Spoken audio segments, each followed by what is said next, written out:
Isang mapagpalang gabi po, mga kapatid sa pananampalataya. Itong talatang ito na ating babasahin ay para sa babala sa mga taong gumagawa ng panluloko, gumagawa ng pandaraya, nagsasalita ng kasinungalingan para lamang manloko ng kapwa, para lamang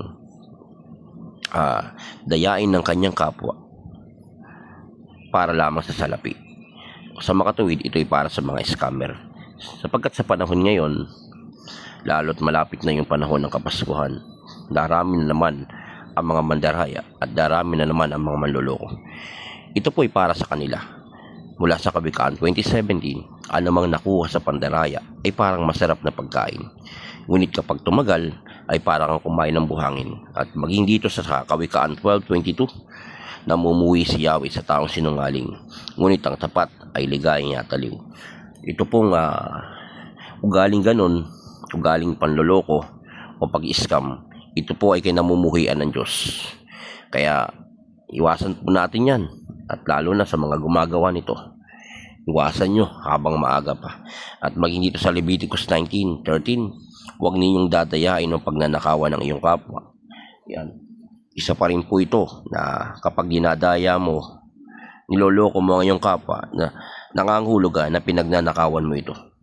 At hindi ka lamang nanloko, kundi gumawa ka pa ng isang kasalanan na pagnanakaw. At maging sa Jeremiah 17:11, ang taong nagkakamal ng salapi sa pandaraya ay parang ibong pumipisa sa hindi niya itlog. Ibig sabihin lang po nun, nakakahulugan na parang pagnanakaw pa din, na hindi mo itlog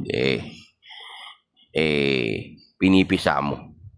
At sinabi po rito, mawawala ang mga kayamanang iyon sa panahon ng kanyang kalakasan, at sa bandang huli siya'y mapapatunayang isang hangal. So kahangalan po ang gumagawa ng ganong uri ng paraan para lamang kumita ng pera, ang pang-scam.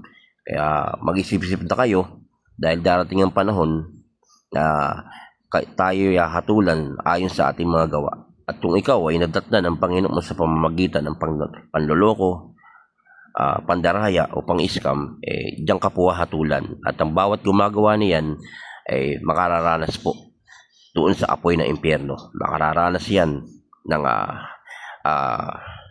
kasusunugin siya doon sa impyerno.